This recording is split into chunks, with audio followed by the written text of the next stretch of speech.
It was way back in 1945 when I joined a new theatre studio. See, we had to get down from the Taliganj tram depot and we had to walk about half a mile to reach the studio. There was no bus service or anything of that kind. It was probably little more than half a mile. And we couldn't afford a rickshaw to go every day from there. We used to walk. And we used to see all the stalwarts, you see, going to the studio in car. We used to wave at them. But one day, I found Bimal is going. So I waved at him. He stopped the car. He said, come into the car. Then I found that he's picking up everybody, whether an ordinary worker, ordinary technician. And they told me that this is Bimal Roy. And he gives lifts to everybody whom we find on the road walking on the street. He had a DKW convertible car. A very handsome man. That was my first impression. That really a technician who never made any differentiation. When he was at the height of his glory, you know, Hamrahi, the Bengali version of Hamrahi, Udayarpatra was made. But he was the only top people in new theatres whom I found picking up everybody from the street, whether he's an electrician or a carpenter or a technician or anybody. That is my first moment when I made a first recollection of when I came close to him. He said, oh, you have joined the laboratory. I said, yes. How did he ask you to work with him? Oh, that is quite a long story. I was in the laboratory of the new theatres. And at that time I decided to quit new theatres because, you know, I'm a science graduate. I decided to join Badgate company as a chemical supervisor or something. I used to work in the printing department and my work used to get over by, say, 12 o'clock. At that time, one of his films was being edited in new theatres. The editor fell sick and the assistant had to take the burden. And assistant was also new. The assistant ultimately, who was my teacher, my guru, he asked me whether I can help him in my off time in winding and rewinding the negatives. Because, you know, those days there never used to be any rush print. Film used to be edited in negative picture and negative sound right straight in the movie order, no synchrometer or nothing like that shot. So he wanted a trained man who can wind and rewind the negative. I agreed. And I took the permission of my departmental head and I used to help that assistant editor who ultimately became my editor, my teacher. So there I used to stand behind the moviola because the belt of the moviola was missing. I used to move the spool with my fingers. And somewhere I felt that the film should have been cut. It is only your mathematical knowledge. They should have been cut above the sprocket, not below the sprocket. So there might be a missing. And yes, there was a missing and they couldn't trace it. So I said on the back, will you kindly see that shot, whether the missing has started from that shot. And he found there. So the editor told me, why didn't you tell then? I said, no, I was not sure. I am just winding and rewinding. I felt. So he just looked at me. And then after 2 days, he asked me, would you join the editing department from the laboratory? In new theatres, it was not encouraged actually, changing a department. So I thought it's a better fun, you know, it is much more creative. So he took the permission and I was transferred. And we had a trial of that film. And while editing that film, I used to feel that two songs are coming side by side. So there should be something in between. I used to feel that. So when the projection started, when the projection was finished, everybody felt so. Mr. B.N. Sarkar also felt so. So Bimal called a conference. He used to always consult all his unit members. He said, yes, everything is all right, Mr. Sarkar is happy, but he said, in between two songs, something should come, so we have to keep a shooting. So I said, Bimal, with your permission, may I say something? He said, yes, tell me what it is. I said, why not the previous big scene? Why not transpose it there in between the two songs instead of keeping it there? So all his assistants, they shouted at me, how? So he said, wait. He's right. Cancel the shooting. Keep that scene in between those two scenes. Because that was possible. I realized that. And he never used to, one of the fantastic quality he had, he never used to praise for doing something. And we had to understand that the praise is within his heart. It's not a verbal praise. So what he did, after 3 months of my editing, he called me. He said, I am making a film, I am supervising a film outside new theatres. Would you edit that film? I said, Nanda, I am here only for the last 3-4 months. You have that much confidence in me? He only said, if I didn't have the confidence in you, I wouldn't have asked you. If you want to do it, I'll be happy, take Mr. Sarkar's permission. That's how I became a film editor. But it is no surprise, because I don't think before Satyajit Ray came to the film, no director has given chances to so many new technicians, so many new artists. He made his first film, which is a landmark in Bengali film, that is Udayar Pathe, where he had all new artists. Hero new, heroine was a new, writer was new. Everybody almost he took in that film. They are all aspirants. Was he like a father figure or a brother figure to you? To me, he was a father figure. Definitely, he was a father figure to me. Absolutely father figure. You see, all through my life, I have always used, I used to wear his discarded dresses, which used to be, and he had no hesitation, he's giving it to me, call me and give it to me. That I put on weight, this coat doesn't fit me, so see. And he was an absolute father figure to me. He was like my father. How hot-tempered was he? Could he get hot-tempered? Hot-tempered? I have never seen Bimal raising his voice once to anybody, excepting once. Of course, I did that incident, very interesting incident. He has never raised his voice once even. Never. You want to know about that incident? Yes. You see, it was in Do Bigha Zamin. We used to shoot Parineeta in Bombay talkies in the daytime, and we used to shoot Do Bigha Zamin in the night time. All of us were dead tired and tense. So after editing Parineeta in Bombay talkies, I used to come to Mohan's studio, see the construction of the set. You know, as I wrote the script, I edited the film, I was his chief assistant director also. So in the night we were taking a shot, and it was a very, very important scene. And after something, camera trolleys forward to Biraj Sahani. So after every shot, Bimal used to ask me, okay? He used to ask me. So he said, is it okay? So I kept quiet. He said, one more take. So again he asked me, okay? So he said, why don't you answer? Why don't you say, okay, whether you like it or not? I said, no, Bimal, I think there should not be, camera should not trolley forward. I think it should be cut shot to his face. And that's the only time he shouted. He said, what difference it makes when I make a quick trolley or make a cut? I said, Bimal, don't get angry. You have asked my opinion.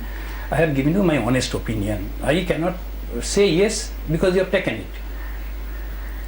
So he just smiled and he said, come to the close shot. That was his greatness. Even if he knew I was wrong, I knew he would have taken the close shot. But he thought there is something which what I have said. So that is the only time I have seen him raising his voice. What difference it makes, so that I have come to a quick shot. I said it makes a difference to me, that's why I said. So he took the shot, and when the Rashprint was shown, I found really there was very little difference. There was a difference. But I asked him which shot I should keep.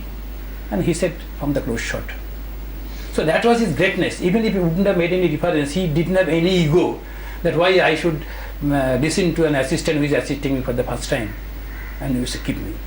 He was a very broad-minded man, very broad-minded. He had no faults? Well, everybody fault, I am no one to judge his fault. I was learning from him.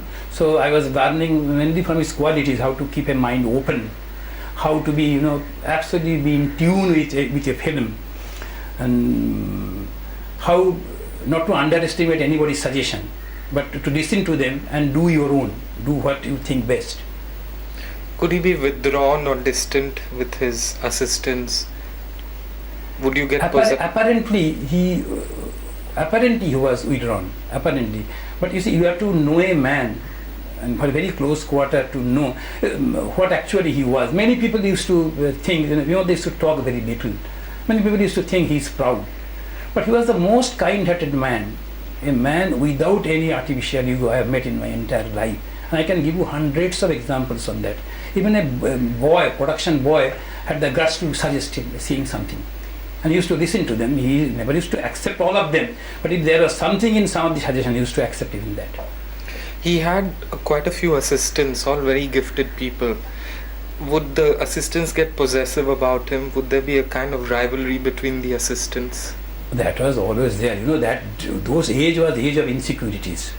You see, there was no film institute. There was no place to see a good film and to learn. And Bimal never used to teach his assistants. But when I used to get very puzzled. Why they are not asking him how he has done it, how he has thought of it? So I used to go and ask him that how you have thought of it, why you did this. And then I found, he's explaining everything in details. But he would have never on his own tell you why he's doing it. See, if I would have asked him, how you thought about that sound effect, he would have said, Rishi, be intense. You can hear that sound. When you think of that scene, you can hear that sound. And he used to tell me that is how one should teach himself how to make films. Could you talk about the genesis of Do Bigha Zamin? You see, Bimal was a great cameraman, as you know. Baruah Sahab, Baruah Mukti and all these films, he photographed Devdas. He was a very great cameraman.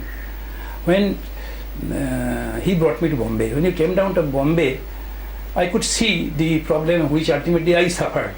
The problem of survival, physically, economically, problem of survival. So that time, the festivals were there, Bicycle Thief was shown, Rashomon, all these films were shown.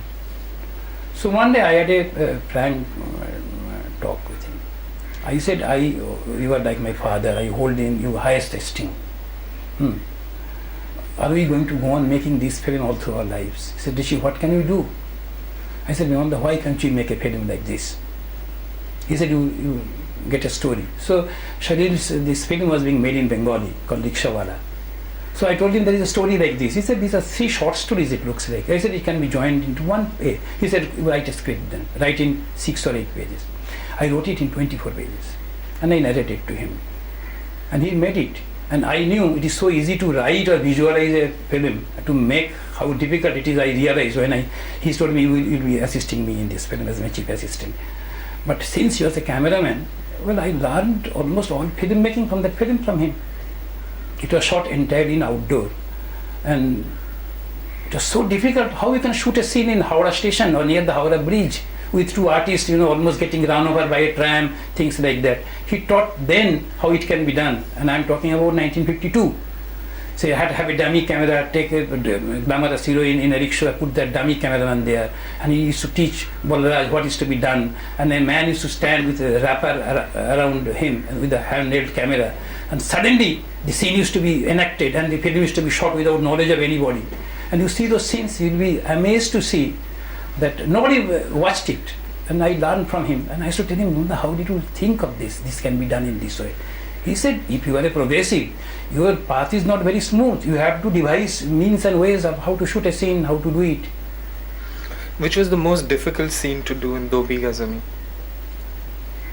Almost all the scenes, I should say, because they are mostly in outdoor and in Calcutta main street, and it is so difficult to shoot a film in Calcutta streets. So almost all the scenes shot in outdoor were very difficult. According to you, which was the most powerful sequence in the film? There are many, 2, 3, many powerful scenes due to brilliant acting, brilliant direction.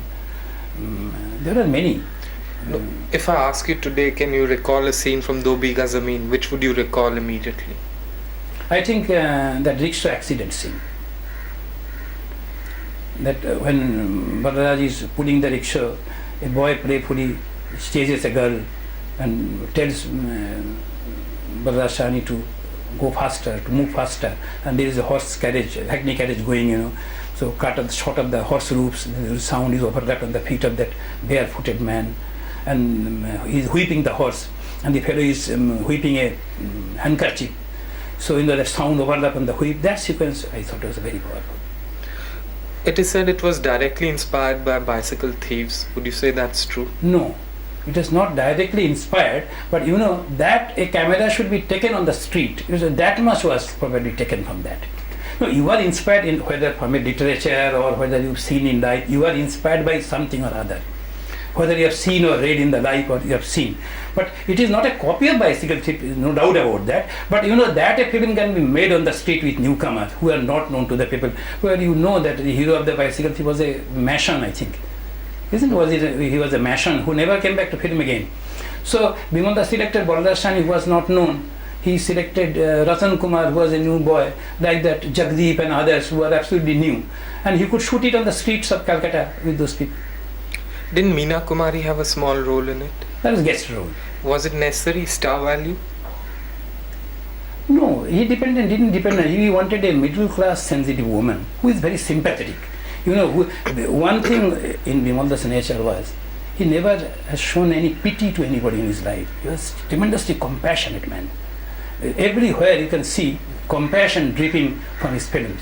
Now, even in these scenes, he wanted a middle class lady who is not showing pity to that farmer's wife, who is compassionate. So Meena had that look in her, you know, that mother who is compassionate. That's why she was selected. And moreover, we are working in Parineeta, so she became a member of her own family. So he told her, you do this role. She gladly did it. What was the audience reaction to the film? To the film, Do Bigha Zamin. Audience reaction, you know, is always selected. You see, there is no unanimous audience reaction to one film. So the audience reaction was tremendous considering those days where a film of that type was made. Could you talk about his social commitment? Did he do it purposely or did it come naturally to him? What did he want to do in a film? What made him distinct? You see, Bimal was definitely a socially committed filmmaker.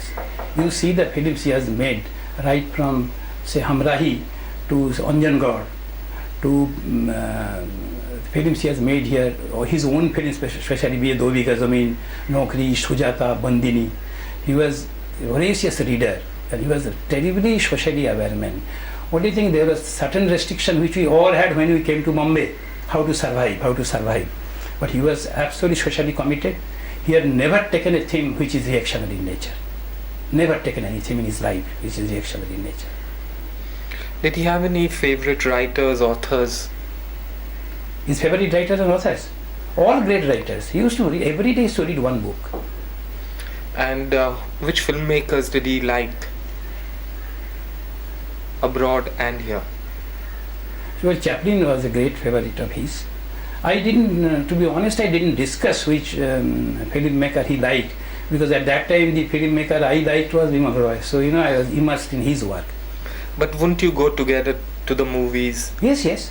Which ones did he like? You know, which one did he really want to see? He used to talk very little. You had to ask him. You had to ask him to know that, what did you find in this film?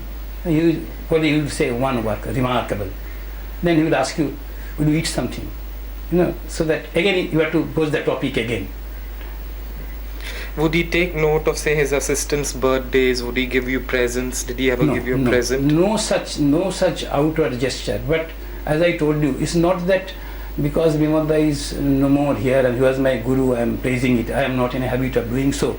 As you know, even when Raj Kapoor was alive, I dedicated my film to him. Bimal never used to show any outward affection, but his heart was filled with affection for people.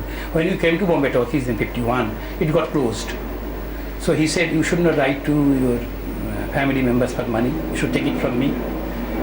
2 meals we used to have in his house. There was a cholera epidemic. He used to take us to doctors to inoculate it without any showing any outward expression of love or anything, but his heart was filled with love for his people. Did he have any special taste for anything, whether it's clothes, food, books, any little characteristic of his? Books, he was very fond of books. Okay. What would he spend his money on? Probably on cigarettes. He used to be a chain smoker. And take tea and drink very little bit of tea, but constantly take tea. And he used to spend money not on himself. I've never seen him spending money on himself. Did you try to stop him from smoking? Oh yes. I think I was the only one who also behaved like his son, you know, by telling him. He wanted to reshoot something he has shot. He will come out of the studio and say, Rishi, tomorrow I am to reshoot it.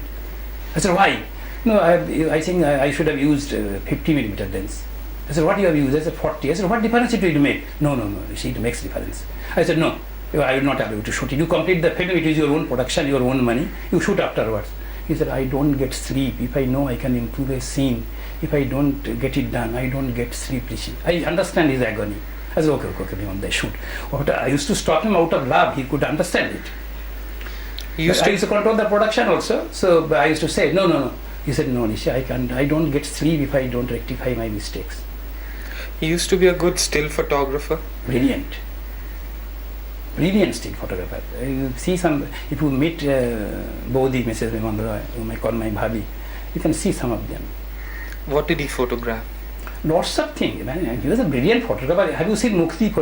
P.C. Borua's Mukti. That was the first time probably camera was taken to a jungle and it captured all the beauties of a jungle in wilderness.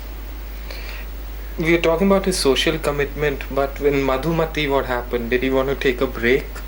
Because that was essentially a romantic... Again, this becomes a question of survival. You get definitely lost in Bombay, that is what I feel.